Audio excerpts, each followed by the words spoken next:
il est merveilleux de se retrouver autour de la table du Seigneur. David avait compris ça lorsqu'il dit « Tu dresses devant moi une table en face de moi et ma coupe déborde. » Donc le lieu du débordement de la coupe, c'est le lieu de la nourriture. C'est là où il y a à manger que la coupe déborde. Parce que la parole est toujours liée à l'Esprit du Seigneur. On trouve la parole du Seigneur, là aussi on trouve l'Esprit du Seigneur. Pourquoi l'apôtre Paul dit « Vous devez avoir écouté la parole vraie, vous avez été scellés du Saint-Esprit. » Et bien aimé le Seigneur, voilà pourquoi il nous convient tout le temps de lui rendre grâce. Même quand nous sommes de tous côtés, même lorsque les choses apparemment ne vont telles que nous le voulons, il nous convient de lui dire merci. Parce que si Dieu ouvre nos yeux pour voir, nous allons faire plus que ce que nous pensons et imaginons. C'est pourquoi dans ces temps il nous convient, bien aimé, de nous éloigner de la distraction. Moïse a dit nous à bien compter nos jours, afin que nous appliquions à la sagesse. Pierre à son tour dit, nous sommes à la fin des temps. Il dit, veillez car la fin de toutes choses est proche. Veillez donc et priez. Il dit, soyez sobres afin de vaquer à la prière. Donc l'attitude que nous devons avoir, bien aimé, en ces temps de la fin, pour ne pas être ce monde. Bien aimé, c'est l'attitude d'éveil.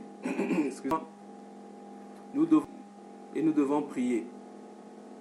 Parce que les temps seront de plus en plus difficiles. On vient, bien aimé, de veiller. Hier, nous avons été richement bénis par le message prêché par notre bien-aimé Frélin sur la puissance de la parole de Dieu. Et avant-hier, des jours passés avant-hier, le bien-aimé de la croix de tous les jours. Et richement béni.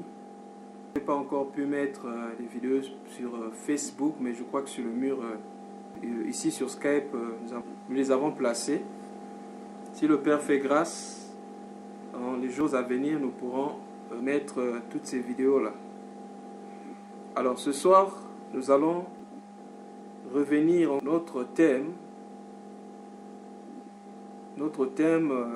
qui concernait la croix chrétienne. Nous étions en train de parler de ça, de la croix et la vie chrétienne. Et ce soir, nous sommes sur la croix à l'intérieur. Donc nous allons prendre Galates chapitre 6, du verset 14 au verset 15. Je lis la parole au nom du Seigneur. Pour ce qui me concerne, de moi, la pensée de me glorifier d'autre chose que de la Seigneur Jésus-Christ, par qui le monde est crucifié pour moi, comme je le suis, car ce n'est rien que d'être circoncis ou ainsi. C'est d'être une nouvelle créature. La Bible dit, loin de moi de me glorifier d'autre chose que de la Christ.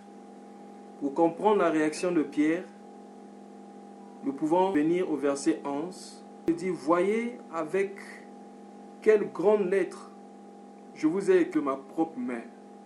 Tous ceux qui veulent se rendre agréables selon la chair vous contraignent à vous faire circoncis, uniquement afin de n'être pas persécutés pour la croix de Christ. Car les saints n'observent point la loi, mais ils veulent que vous soyez circoncis pour se glorifier dans la chair. Bien-aimés, ici l'apôtre Paul nous emmène à comprendre quelque chose de très capital. Ne comprenons pas que la chrétienté c'est d'abord quelque chose de l'intérieur. Nous finirons bien comme des religieux, enfin nous risquerons d'être rejetés par le Seigneur.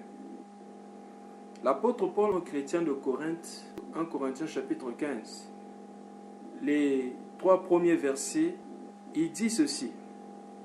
Il dit, frères, je vous rappelle que l'évangile que je vous ai annoncé, vous avez reçu, dans lequel vous persévérez. Il dit, vous le retenez tel que je vous l'ai annoncé, autrement vous aurez cru en vain. Donc bien aimé, l'évangile ne demande de le croire, mais il faut le retenir ou le croire ou se voir tel que cela par les apôtres. Et bien aimé, les apôtres, dur lorsqu'ils parlaient, les apôtres étaient très stables lorsqu'ils parlaient de ces choses. Voilà pourquoi vous lirez par exemple dans Galates jusqu'à 10 là-bas, l'apôtre Paul dit, je me ce que vous vous détourniez si vite pour vous tourner à un autre évangile. Il dit comme s'il y avait un autre évangile. Il dit en effet, il n'y a pas d'autre évangile, pas deux évangiles. Il n'y a pas un autre évangile, mais il y a simplement des gens qui veulent renverser l'évangile de Christ. Et l'apôtre va plus loin. Il dit, je le dis maintenant. Lisons ça un peu. Dans Galates chapitre 1. Ça veut dire que l'apôtre parlait dans Galates chapitre 1. Je prends du verset juste. Je m'étonne que vous vous détourniez si promptement de celui qui vous a par la grâce de Christ, notre évangile. Non pas qu'il y ait un autre évangile, mais il y a des troubles et qui veulent le Christ. Mais quand nous-mêmes et quand un ange du ciel annoncerait un évangile, que celui que nous vous avons prêché, qu'il soit anathème. Regardez bien le verset 9. Nous précédemment, et je le répète à cette heure, si quelqu'un vous annonce un évangile, que celui que vous avez reçu, qu'il soit anathème. L'apôtre Paul va plus loin. Et maintenant, les hommes que je désire, ou c'est de Dieu? Est-ce que je cherche à plaire aux hommes? Si je plaisais, je ne serais pas serviteur de Christ. Bien-aimés dans le Seigneur, ces hommes étaient sûrs, ils étaient convaincus de ce qu'ils disaient. Pourquoi ces hommes bien-aimés ont donné même leur vie bien-aimée à cause de ces choses. C'est pourquoi nous ne devons pas bien-aimés blaguer avec l'évangile. Vous savez, le péché est entré dans le jardin parce que l'homme et l'homme a retranché de la parole. Dieu avait dit à Adam, vous tous les arbres du jardin, mais concernant l'arbre qui est au milieu du jardin, l'arbre de la connaissance du mal, vous n'en mangerez point. Mais quand le diable, qui s'était incarné dans le serpent, vient vers la femme, il demande, Dieu avait réellement dit que vous n'allez pas, il dit, est-ce que Dieu a-t-il réellement dit que vous n'allez pas cet arbre? La femme répond, et dans sa réponse, elle ajoute à la parole et elle retranche de la parole. Elle dit, Dieu nous a dit de ne pas toucher à cet arbre. Ah, Dieu n'avait pas parlé de toucher. Bien-aimé dans le Seigneur, ajouter à la parole de Dieu pour essayer d'embellir ou ajouter véracité à la parole. Mais on doit prendre la parole et la présenter telle que nous l'avons reçue. Ajouter en disant, Dieu n'a touché de l'arbre. Et vers la fin, il dit, de peur que nous, alors que Dieu avait parlé, il dit, si vous mangez, vous mourrez. Elle dit de peur que nous nous mourions. Donc quand elle dit de peur que nous nous mourions, elle est en train de parler de mourir. Donc on peut ou ne pas mourir. Et voilà comment l'homme est tombé dans du malin. Et l'apôtre Paul dit dans 2 Corinthiens chapitre 11, il dit, j'ai peur de la même façon que vous soyez séduits aussi. C'est pourquoi, quelque part, l'auteur de l'Épître aux Hébreux, nous devons de temps, regardez, lisons ça un peu, j'aime beaucoup ce passage. Je crois que c'est dans Hébreux chapitre 2, Hébreux chapitre 2, oui, le premier verset seulement, 1 à 2. La Bible dit, Hébreux chapitre 2, 1 à 2, c'est pourquoi nous devons de temps tâcher aux choses que nous avons entendues, de peur que nous emporter loin d'elles. Si la parole annoncée par des anges a eu son effet, et si toute transgression et toute désobéissance a reçu une juste rétribution, je vais ajouter le verset 3, comment échapper en négligeant un si grand salut qui, annoncé d'abord par le Seigneur, nous a été confirmé par ceux qui l'ont entendu. Ô bien-aimés dans le Seigneur, faisons très très attention. Nous sommes veillons et prions. Veillons en ce qui concerne la parole, en ce qui concerne la doctrine, bien-aimés, afin de ne pas tomber dans la tentation. Ève est tombée ce jour-là, parce que Ève peut-être priait, mais Ève ne veillait pas. veillez aimer à la parole de Dieu. Et là, il dit,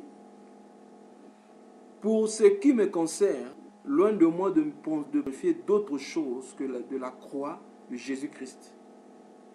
Et il développe. Il dit, est crucifié pour moi, comme je le suis pour le monde. Donc, la croix fait un travail dans la vie de Paul. La croix de Jésus-Christ conduit Paul à être crucifié pour le monde. Il dit, le monde est crucifié pour lui. Or, on a expliqué que la croix, c'est pour nous conduire, bien-aimés, à la mort. Le Seigneur Jésus a dit ceci, dans Luc chapitre 23. Il dit, si quelqu'un veut venir à moi, qui renonce à lui-même et qui charge de sa croix tous les jours et nous avons dit qu'on ne peut pas suivre le Seigneur Jésus-Christ sans la croix. Le chemin qui conduit à Christ, c'est le chemin de la croix. Et nous avons déjà expliqué la fois passée que l'arbre trouvé dans le jardin, c'était l'image, la préfiguration de notre Seigneur Jésus-Christ. Or, lorsque l'homme pécha, Dieu chassa l'homme hors du jardin. Et qu'est-ce qui s'est passé? Dans Genèse 3, du verset 24, la Bible dit que Dieu plaça les chérubins devant, bien-aimés, à l'entrée du jardin, qui avait une épée pour protéger le chemin qui conduit à l'arbre de vie. Et le Seigneur nous a montré que pour aller bien-aimé dans la vie, il faut forcément passer par la mort. Voilà pourquoi lorsqu'il vient sur la terre, il dit, tu es le chemin, la vérité et la vie. Or, les Juifs appelaient le chemin qui conduit, la route qui conduisait au parvis par le chemin, et la route qui conduisait au lieu saint, et la route qui conduisait au lieu très saint par la vie. Le tabernacle de Moïse qui était divisé en 3 parties, Dieu se trouvait dans le lieu très saint. C'est pourquoi l'auteur dit qu'en effet, Christ a inauguré le tabernacle vivant.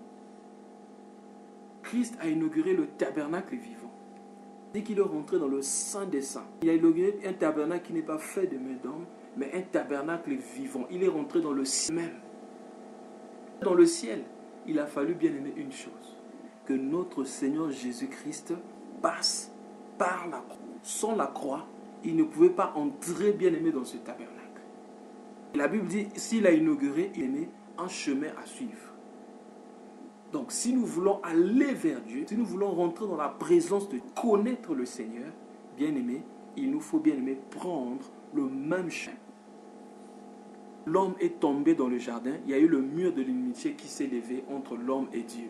C'est pourquoi la Bible dit, Christ est notre brisé le mur de l'inimitié entre nous et Dieu. Non seulement entre nous et Dieu, mais entre nous et Israël. Parce qu'il était interdit, c'était impossible, bien aimé, pour nous d'avoir part à ses richesses. Mais Christ est mort à la croix afin que, bien aimé, nous puissions bénéficier de ses richesses. Vous remarquerez que lorsqu'on parle par exemple de la postérité d'Abraham, deux types de postérité, vous allez comprendre que lorsque Dieu va demander à Abraham d'offrir Isaac Morija, la Bible dit lorsque l'ange l'appela, l'ange lui dit maintenant ta postérité sera comme le ciel et les étoiles qui sont dans le ciel. Bien-aimé, Abraham a 2 postérités. Le sable de la mer part d'Israël. Mais les étoiles du ciel, bien-aimé, partent de l'Église. Voilà pourquoi on parle de l'Israël de Dieu. L'Israël de Dieu, bien-aimé, c'est tous ceux qui ont accepté, bien-aimé, la parole de Dieu. L'évangile salut, l'évangile qui sauve. L'évangile, bien-aimé, qui conduit à la repentance. L'évangile, bien-aimé du Seigneur, qui conduit la personne totalement dans la main de Dieu. L'évangile, bien-aimé, prêché par les apôtres. C'est pourquoi la Bible dit, vous avez été édifiés sur le fondement des apôtres et des prophètes. Bien-aimé, quand on regarde quelquefois l'évangile, les assemblées qu'on appelle de plein évangile aujourd'hui, on se demande, bien-aimé, si on prêche vraiment l'évangile. L'apôtre Paul le définit ce que c'est l'évangile. Dans 1 Corinthiens chapitre 15, il dit l'évangile que je vous ai annoncé, vous avez reçu, dans lequel vous persévérez, lequel vous avez persévéré, et êtes sauvés. Si vous le retenez tel que je vous l'ai annoncé, autrement vous aurez crié. À quoi, bien aimé, qu'est-ce que l'évangile? Ou à quoi consiste l'évangile? 1 Corinthiens chapitre 15, je continue au verset 4. Je vous ai enseigné avant tout comme je l'ai reçu, que Christ est mort selon les Écritures, Donc l'évangile consiste d'abord à prêcher que Christ est mort. Quoi? Or, quand on parle de la mort de la croix, c'est quoi la mort de la croix? Parce que quand on parle de sa mort, cela est supposé, on parle non seulement de Christ, mais aussi... Ah, voilà pourquoi vous remarquerez, lorsqu'il est parti ce jour-là, bien-aimé, au Jourdain. Il arrive au Jourdain, juste après son baptême, quand l'Esprit descend sur lui, Dieu dit, celui-ci est mon Fils bien-aimé, en qui j'ai mis toute mon... Oh bien-aimé dans le Seigneur. Souvent nous pensons que Dieu va nous aimer à cause du service que nous faisons à l'église, à cause de ce que nous donnons à l'église. Bien-aimé, toutes ces choses viennent après. Ce qui est important chez Dieu, bien-aimé dans le Seigneur, c'est d'abord ce que nous sommes devant Dieu. Pas ce que nous faisons pour Dieu, pas ce que nous faisons pour Dieu face à Dieu. Mais ce que nous sommes d'abord devant Dieu. Celui-ci est mon Fils bien-aimé en toute mon affection. Il n'avait prêché aucun message, il n'avait guéri aucun malade. Mais Dieu dit, celui-ci en qui j'ai mis toute mon affection. Bien-aimé, le même témoignage sera notre partage lorsque, bien-aimé, nous allons accepter, passer par le chemin bien-aimé qu'on avait pris. Bien-aimé dans le Seigneur, souvent lorsqu'on parle de la croix de Christ, nous pensons directement l'épisode qui commence de Gethsémani, lorsqu'on est venu l'arrêter, jusqu'à Golgotha. Bien-aimé, nous montre que Christ avait accepté sa croix quand il dit, parce que lui ne peut pas nous demander de faire quelque chose que lui n'a jamais fait. Hein? La Bible dit dans le livre de 1, le verset 1, il dit, dans mon premier livre, j'ai commencé à te relater sur des choses que Jésus a commencé à faire et à enseigner. Le Seigneur Jésus n'enseignait pas seulement, il faisait et il enseignait. Si nous enseignons ce que nous nous faisons, bien-aimés, ce sont des simples informations que nous donnons. Nous devons faire et enseigner. Parce que l'évangile consiste à communiquer la vie. Voilà pourquoi vous remarquerez, vous pouvez voir dans une église, la personne prétendait sur beaucoup de choses. Mais les gens ne changent pas. Pourquoi? On enseigne, on donne des informations. C'est de lire la Bible pour prouver juste de enseigner. Mais on doit chercher d'abord à vivre cette parole. Et lorsque nous vivons cette parole, nous la communiquons comme une vie. C'est très important. C'est ça la différence entre les pharisiens et l'enseignement. Les pharisiens communiquaient des informations. Voilà pourquoi lorsque le Seigneur a ouvert la bouche pour parler, certains ont dit, nous n'avons jamais vu quelqu'un parler comme cet homme. Certains disaient même que ça c'est une doctrine. Il parle comme ayant autorité. Malheureusement, lorsque les gens ont lu, il parle comme ayant autorité, on sait que le message ou encore pour il faut crier. Bien aimé, l'autorité ne consiste pas à crier. Mais c'est l'autorité, tu peux parler doucement. Mais au niveau spirituel, comme tu es autoritaire, ça pénètre les cœurs parce que c'est ta vie que tu communiques. Bien aimé dans le Seigneur. Quand on parle de la mort, il dit, je vous ai enseigné premièrement que Christ est pour nos péchés. Donc, lorsque le Seigneur va dans le Jourdain pour se faire baptiser par Jean-Baptiste, déjà le Seigneur montrait comment il s'engageait totalement à s'abonner dans les mains de Dieu. Bien-aimé dans le Seigneur. Lui qui n'a jamais péché, il est parti, bien-aimé, se faire baptiser du baptême. Déjà là, il renonçait, bien-aimé, à sa position. Il renonçait, bien-aimé, à son identité, à comment on a nation. Parce que tous ceux qui se faisaient baptiser par Jean-Baptiste étaient des gens qui avaient péché quelque chose. Mais lui n'a jamais péché. Comment il se fait baptiser par Jean-Baptiste? Bien-aimé dans le... Il dit, laissons. Dieu voulait, bien-aimé, aussi voir Christ dans la chair. Est-ce qu'il allait accepter ma voix? Est-ce que les opinions des hommes prédominent dans la vie ou c'est ce que moi je... Bien-aimé, celui qui accepte de prendre la croix sur lui, surmonter les opinions des hommes, c'est que l'opinion de Dieu, la pensée de Dieu, ce que Dieu pense de lui. Nous sommes bien-aimés quelquefois parce que nous regardons trop à ce que les hommes pensent de nous. Même au détriment de nous. C'est triste. Quand il est parti dans les eaux du baptême, bien-aimé là-bas, il crucifie. Pas sa chair, dans le sens que le Seigneur Jésus avait péché, mais bien la volonté de Dieu. C'était juste qu'il passe par le baptême parce que lui devait nous montrer le modèle. Pourquoi Jean s'était opposé? Bien-aimé, il avait le discernement. Voilà pourquoi lorsqu'il a vu bien aimé les pharisiens venir dans les autres temples pour se faire baptiser, chaste vipère qui vous a appris à craindre, à fuir la colère à venir. Vous ne vous êtes pas repenti ou venez baptême. Il sait que ce type-là, lui n'a pas de péché. Il dit non, non, non, non, non. Toi, tu ne peux pas faire moi. Mais moi, c'est moi qui ai besoin de se faire baptiser par toi. Mais le Seigneur Jésus dit, laissons faire, il est juste. Dieu bien-aimé dans le Seigneur, quelquefois, va nous pousser à ce que la réputation soit salie. Mais si nous avons déjà crucifié la chair, si le monde est crucifié pour nous, nous avons la facilité à accepter que même notre réputation soit salie seulement à cause de la justice de Dieu. Dieu soit accompli. C'est ce que le Seigneur Jésus a fait là-bas. Autre chose bien aimée, quand vous voyez par du Seigneur Jésus, on en a parlé de ça la fois passée, lorsque le Seigneur Jésus parle avec la femme samaritaine, c'était la volonté du Père. Certainement le Père lui avait déjà dit qu'il y aura une femme qui viendra de Samarie, toi appui de Jacob. Reste là-bas, la femme viendra. Et là, pendant qu'il parlait avec cette femme, les disciples sont revenus du marché. Et quand les disciples regardaient, la Bible dit, ils commençaient à se poser les questions. Mais qu'est-ce qu'il dit avec, de quoi parle-t-il avec cette femme? Les seigneurs connaissaient leurs pensées, le Seigneur justifie. Et de plus, quand ils ont demandé au Seigneur de venir manger, Seigneur manger, le Seigneur a refusé une autre que vous ne connaissez pas. Il a dit voilà. Et la Bible dit, il commençait à se demander, il y a quelqu'un lui aurait mangé. Il ne voulait pas aller directement droit au but.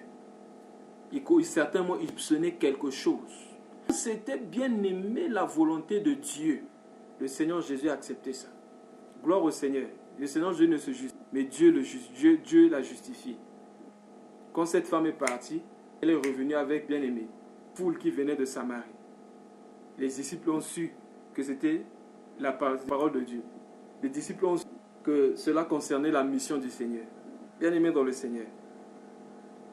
La croix crucifiée notre chair, la volonté de l'homme. C'est très important. Vous savez, dans le jardin, quand la Bible dit dans 1 Jean chapitre 3 verset 8 que le Dieu apparu pour détruire les... En fait, quelles sont les œuvres du diable? Qu'est-ce que le diable a inséré dans l'homme? Nous revenons dans Genèse chapitre 3. Quand l'humanité, quand l'homme fut tenté par l'ennemi, qu'est-ce qui s'est passé là-bas? Le diable dit à la femme, je sais que le jour où vous mangerez ce fruit, vous ouvrirez et vous serez comme des dieux. Vous serez comme des dieux capables de connaître le bien et le mal. Et qu'est-ce qui s'est passé? Aussitôt, la Bible dit là que l'arbre était bon à manger, agréable à la vue et préférer l'intelligence. Donc voilà comment le diable a injecté au cœur de la femme, bien-aimée, son poison, c'est-à-dire le désir de paraître. Voilà pourquoi vous lirez par exemple dans 1 Jean chapitre 2 du verset 15 à 16. N'aimez pas ni les choses qui sont dans le monde. Jean cite.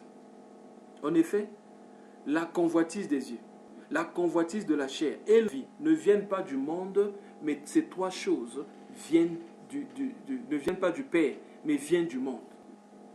La convoitise des yeux, le désir de posséder tout ce que nous voyons. Bien aimé dans le Seigneur. Christ est venu pour détruire ça, crucifier ça. En effet, dans le jardin, l'homme préféra la créature à la place du Créateur. L'homme préféra ce que Dieu a créé plus que son Créateur. Et cela poussa l'homme bien-aimé à désobéir au commandement du Créateur. C'est pas bien-aimé dans le Seigneur. Que le malin injecte ces faux serviteurs qui nous prennent la terre. Et souvent, ils aiment dire Dieu m'a dit. Mais c'est quel Dieu? Dieu m'a dit. C'est quel Dieu? Philippiens 3. Philippiens chapitre 3 verset 19. Pour savoir, pour connaître, qui dit souvent Dieu m'a dit dans cette salle. Il y a 2 personnes qui vont donner $10 000. Dieu me dit, Dieu me dit dans cette salle de tant d'argent. Ok. Oui, c'est Dieu, mais c'est quel Dieu? Philippiens chapitre 3, le verset 16. Disons. Je vais lire à partir du verset 17 jusqu'au verset 19. Mais c'est le verset 19 qui est important. Soyez mes imitateurs, frères, et portez les regards sur ce modèle que vous avez reçu de nous, en nous. Car il y a plusieurs qui marchent en ennemi. Je vous ai souvent parlé Et maintenant encore en pleurant. Bien aimé dans le Seigneur. Regardez les hommes qui avaient les soucis des âmes. Les hommes qui avaient des fardeaux. Ceux qui avaient le cœur de Dieu. La pensée de Christ. Verset 19. Il dit leur fin sera la perdition. Ils ont pour Dieu leur ventre. Voilà le Dieu de l'évangile de prospérité. Ils mettent leur gloire, leur honte. Ils ne pensent qu'aux choses de la terre. Quand on parle de bénédiction, bénédiction c'est se marier, des enfants, aller en Europe, tout ça là. Bien aimé dans le Seigneur. Les païens bien aimés ont plus, mais les païens ont plus des choses que même les chrétiens. Entre parenthèses, le plus riche du monde n'est pas un chrétien. Oh bien. Veillons et prions. Donc Jésus devait crucifier la chair. Ce travail de la chair à l'intérieur de nous, cela, la croix de Christ nous a menés, bien-aimés, à préférer que tout.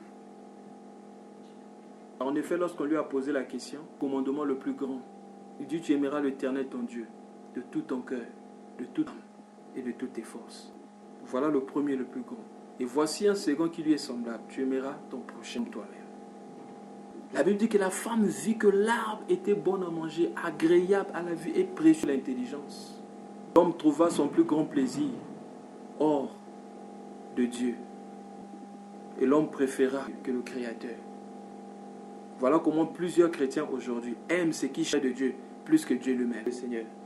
Même si c'est un don spirituel que nous cherchons près de Dieu, si ce don spirituel commence à prendre la place de Dieu, nous sommes idolâtres.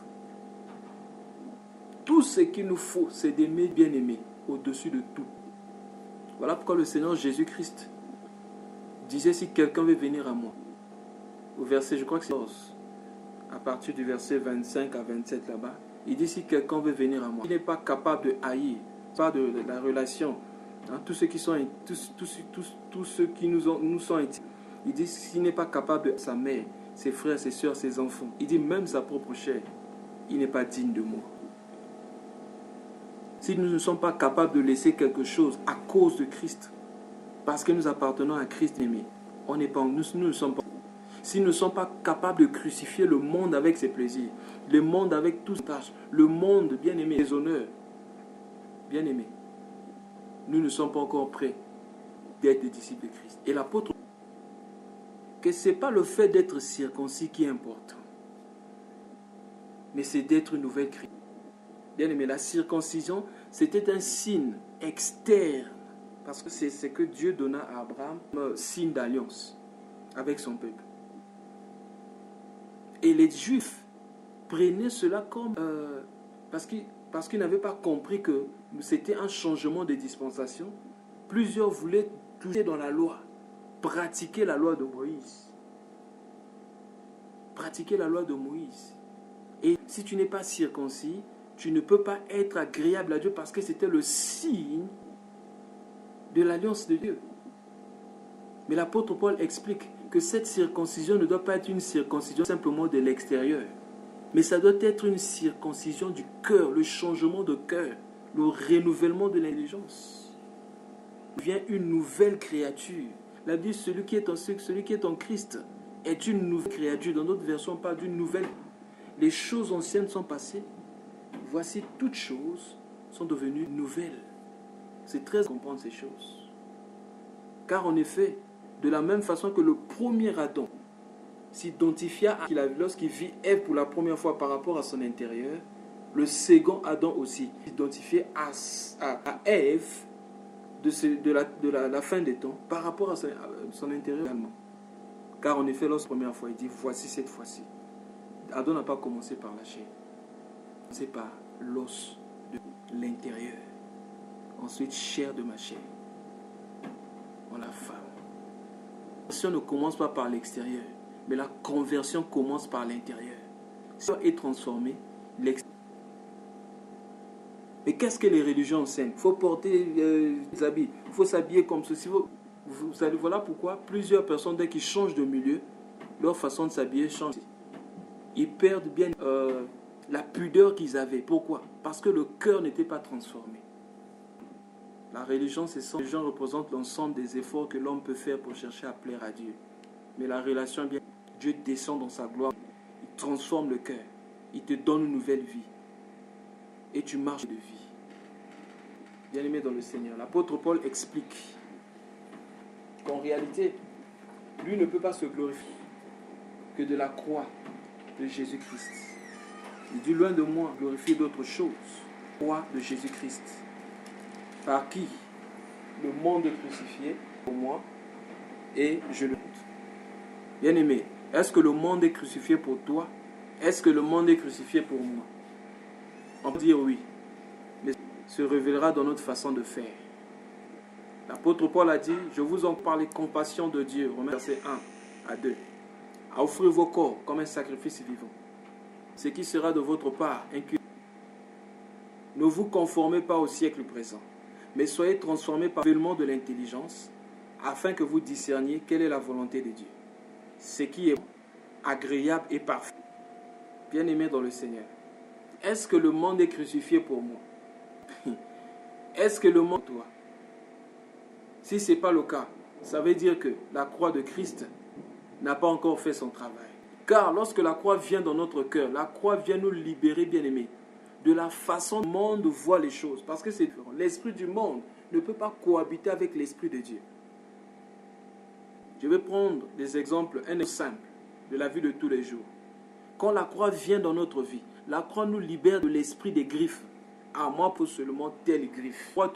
La croix de Jésus te libère de ça, c'est bien. Ça va te pousser. Tu ne sais pas que tu es idolâtre sans que tu ne le saches.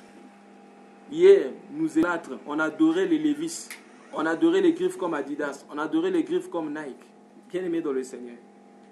Si ces choses sont encore importantes à nos yeux, si ces choses, bien-aimées, sont importantes à nos yeux, bien-aimés dans le Seigneur, ont encore de l'influence, bien-aimée, dans nos vies, ça veut dire que la croix n'a pas fait. Là, le monde n'est pas crucifié pour nous.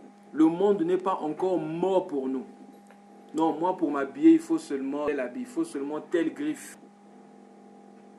Et généralement, c'est parce que les gens me verront. Quand je passerai, on me verra quand même habillé. Oh, bien-aimés dans le Seigneur. Plusieurs chrétiens, bien-aimés, sont soumis à ces choses-là. Voilà pourquoi. Plusieurs ne croissent pas spirituellement. Si nous voulons croître spirituellement, nous devons commencer, bien-aimés, à aimer le monde dans ces choses, dans ces petites choses. Hein, je peux dire le ABC. Ça, c'est le ABC, des petites choses. En effet, la Bible dit de notre Seigneur Jésus-Christ. Disons un peu ça. Je disais tout à l'heure que lui n'a pas commencé avec la croix seulement à partir de Gethsémani ou encore lorsqu'il partait. Mais c'était bien aimé sa vie. Ésaïe chapitre 53 nous parle de la vie terrestre de Jésus. Et plus de la croix aussi. Lisons dans Ésaïe chapitre 33. Je vais lire le verset 3. Bon, je commence à partir du verset 1 jusqu'à 3 pour... Qui a cru à ce qui nous était annoncé? Qui a reconnu le bras de l'Éternel? Il s'est levé devant lui comme un rejeton qui sort d'une terre desséchée. Il n'avait ni beauté ni éclat pour attirer le regard. Et son âme se plaire. Méprisé et abandonné des hommes. Voilà ce que je voulais dire. Homme de douleur et habitué à la souffrance. Il n'a pas commencé à s'habituer à la souffrance lorsqu'il parlait. Mais c'était bien aimé de vie. Semblable à celui dont on détourne le visage. Nous l'avons dénié et nous n'avons fait de lui aucun cas. Nous n'avons fait de lui aucun cas. Bien aimé dans le Seigneur. Le Seigneur Jésus-Christ était habitué à faire quoi? Parce qu'il avait compris que la croix devait agir à l'intérieur. Il devait, bien aimé, être pour le monde et le monde devait être crucifié pour lui. Bien aimé, quand le monde est crucifié pour toi, ça veut dire que pour toi, le monde n'existe pas. Le monde et ses plaisirs sont morts. C'est très important, bien aimé, de comprendre ces choses. Habitué à la souffrance. Donc, ça veut dire que le Seigneur Jésus-Christ ne marchait pas selon son siècle, mais lui marchait selon. Bien aimé, le siècle présent a sa façon de faire. Le siècle a ses normes, a ses... Et généralement, ces valeurs-là sont contraires aux valeurs de Dieu. Toi, bien aimé, toi qui connais la prophétie, par exemple, sur la fin des temps, n'oublie pas que le monde actuel est en train de préparer l'arrivée de l'Antéchrist. Pourquoi toutes les lois qui sont toutes les lois qu'on est en train de voter de voie internationale, bien aimé, ces lois auront de plus en plus. Bien aimé, ces lois vont venir en quelque sorte combattre les lois de Dieu, ne seront pas en accord avec le principe de la mondialisation. On veut, bien aimé, placer des lois, bien aimé, nationales et obliger, bien aimé, à tous les peuples d'obéir à ces lois-là. Et ça sera des choses qui viendront pour les lois de Dieu. Je donne un exemple. La loi, par exemple, sur le mariage. Hier, la définition du mariage, c'était l'union entre l'homme et la femme. Aujourd'hui, c'est l'union entre deux personnes. Et au fur et à mesure qu'on avance, il y a des pays bien aimés qui légalisent le mariage homosexuel. Le mariage. Et bien aimé, ne vous inquiétez pas. Plus nous tendons vers la fin, plus il y aura des qui vont adhérer à ça. C'est pourquoi, bien aimé, faisons très attention. Veillons, prions. Que le monde, bien aimé, ne représente rien pour nous. C'est bien aimé, que nous allons mieux comprendre ce que Dieu veut que nous fassions. Au fait, l'apôtre Paul explique que ces gens font plus attention à ce qui est. Bien aimé, quand on parle de ce qui est externe, cela parle peut-être d'un langage chrétien. Un chrétien doit parler de tel. Il y a par exemple une sœur qui m'a envoyé un message la fois passée, me demandait, il dit, frère, qu'une chrétienne peut porter les boucles d'oreilles. Je lui ai dit, ma soeur, tout ce que je peux, cherche le Saint-Esprit. Éphésiens chapitre 5, verset 18. Soyez remplis du Saint-Esprit. Quand il viendra, il vous enseignera toutes choses. Il convaincra le monde en ce qui concerne la justice. C'est très important de comprendre ces choses. Bien aimé, si tu as le Saint-Esprit, tu n'auras pas besoin d'un certain nombre de choses. Parce que dans la loi, la différence entre l'ancienne alliance et la nouvelle alliance. Dans l'ancienne alliance, la loi était écrite. Mais dans la nouvelle alliance, le Seigneur écrit, bien aimé, sa loi dans notre cœur. Même si ce n'est pas écrit, bien aimé. Tu auras le témoignage du Saint-Esprit. Et l'Esprit qui témoigne à notre esprit que nous sommes enfants, l'Esprit témoignera, bien aimé, même dans notre façon de faire dans notre siècle. C'est pourquoi, bien aimé, le Seigneur n'a pas été donné simplement pour parler en langue. Le Saint-Esprit a été donné, bien aimé, afin que nous manifestions la vie au milieu, bien aimé, de ce monde. Car en effet, comme je disais, Abraham a par rapport à la postérité céleste, bien aimé, on dit les étoiles brillent la nuit, nous sommes la nuit. Et l'apôtre Paul lui dit, c'est la dernière heure. Il est temps que vous vous réveilliez de vos sommeils. C'est la dernière, nous devons briller dans ce monde. C'est pourquoi nous ne devons pas, bien aimé, avancer des raisons du genre. C'est l'environnement qui est comme ça, c'est pas de ma faute. C'est à cause de l'environnement. Parce que les gens qui sont autour de moi, nous sommes des étoiles. Plus il y aura les ténèbres, plus nous brillons. Ce n'est pas les ténèbres, bien aimés, qui viennent enlever la lumière de l'étoile. Nous sommes des étoiles en ce temps de la fin. Nous devons de ce siècle. Ô bien-aimés dans le Seigneur, le monde doit être crucifié et nous devons être monde. Toujours par rapport au monde.